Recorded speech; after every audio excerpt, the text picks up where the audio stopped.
सर्दियों में अक्सर देखा जाता है कि आपके लिप्स के कॉर्नर्स पे बारीक बारीक छाले जैसे हो जाते हैं, जो कि बहुत पेनफुल भी होते हैं और उसमें इचिंग जैसी प्रॉब्लम भी होती है, जिन्हें कोल्ड सोर्स के नाम से जाना जाता है। आज के वीडियो में हम यही डिस्कस करेंगे कि ये स्पेशली सर्दियों में क्यों होते हैं, इसी के साथ में इससे कैसे बचा जा सकता है और किस कारण से होते हैं।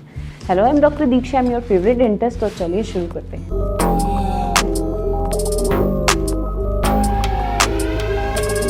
कोल्ड सोर्स के बारे में जानने से पहले अगर आप चैनल पे न्यू हैं तो प्लीज़ चैनल को सब्सक्राइब कीजिए, इससे चैनल को ग्रो करने में हेल्प मिलता है।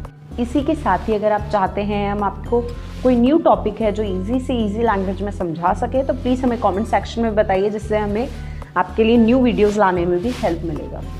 देखिए, कोल्ड सोर जो है, इन्हें जो इनका अदर नेम है वो हो सकता है फीवर ब्लिस्टर्स, और अगर मैं मेडिकल टर्म्स की बात करूँ तो इन्हें हम बोलते हैं हर्पिस लेबियालिस या फिर ओरल हर्पिस। इन चारों नेम से ही किसी भी नेम से आप इसे पहचान सकते हैं, ये सेम ही चीज़ है। अब हम ये जान लेते हैं ये किस वजह से होता है।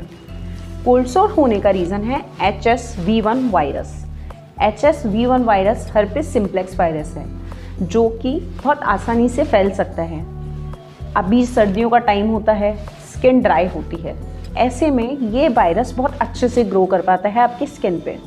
इस वजह से आपके जो एरियाज़ हैं ड्राई होते हैं और ऐसे में ये ग्रो करता है और आपके ये जो कोल्ड सोर है इसका प्रॉब्लम स्टार्ट हो जाता है। हर्पिस जो वायरस है, सबसे पहले आप ये जानिए, जो वायरस होते हैं इन्हें ख़त्म नहीं किया जाता है, मेडिसिन के थ्रू इन्हें दबा दिया जाता है, उनका जो एक्टिविटी है उसको कम कर दिया जाता है। तो कोल्ड सोर जब हो रहा है एक वायरस की वजह से, तो ये ऐसा होता है कि आप अगर उसमें मेडिसिन ले रहे हैं तो वो उसकी एक्टिविटी को कम कर देगा, उसे एक्टिव होने से रोक देगा। ऐसी कंडीशन में ये फैलना रुक जाते हैं। पर अगर आप इसके लिए मेडिसिन नहीं ले रहे होते हैं तो ये कंटिन्यू होते हैं, फिर ख़त्म होते हैं और ये वापस से रीअकरेंस में आ जाते हैं। ये इसकी एक प्रवृत्ति है बिकॉज ऑफ वायरस।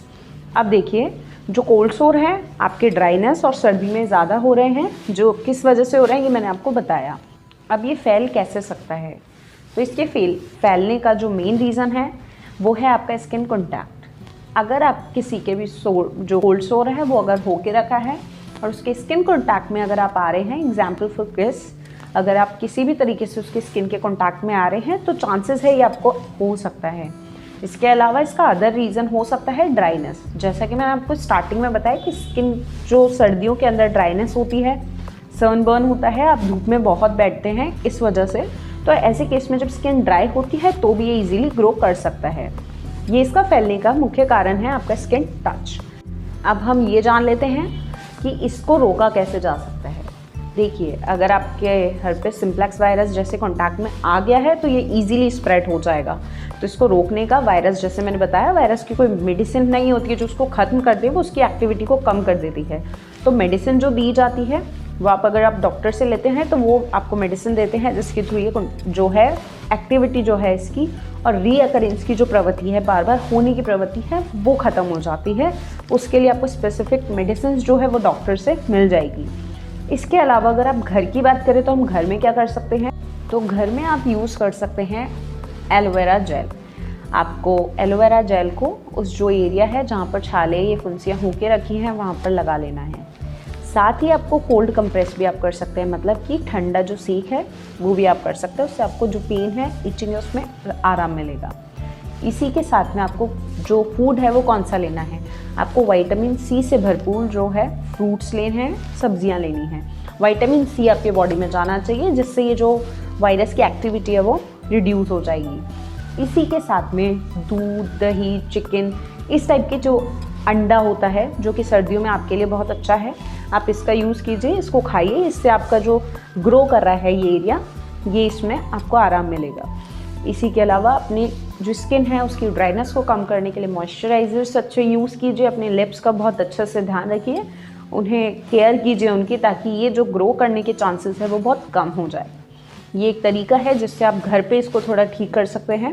इसके अलावा आप डॉक्टर से कांटेक्ट करें अगर ये बहुत ज़्यादा स्प्रेड हो गया है, बिकॉज अगर आप इसका कोई ट्रीटमेंट नहीं करवाते हैं, इस पर ध्यान नहीं देते हैं, तो इससे रिस्क है कि ये दूसरों को भी होंगे। इसके साथ ही आप ध्यान रखें, घर पे अगर आप पानी का ग्लास अगर यूज़ कर रहे हैं, जो भी यूटेंसिल्स आप यूज़ कर रहे हैं बेसिकली, आप उन्हें अलग रखें, अपनी चीज़ों को अलग रखें, अपने टाल को अलग रखें, जिससे दूसरों के कॉन्टैक्ट में ये चीज़ ना आए। उससे आप दूसरों की सेफ्टी भी इजीली कर पाएंगे और अपना भी ध्यान रख पाएंगे। इसके अलावा जल्दी से जल्दी अपने डॉक्टर को कॉन्टैक्ट कीजिए। अगर आपको आज का वीडियो पसंद आया है तो प्लीज़ हमें कमेंट सेक्शन में बताइए और साथ में चैनल को सब्सक्राइब कीजिए।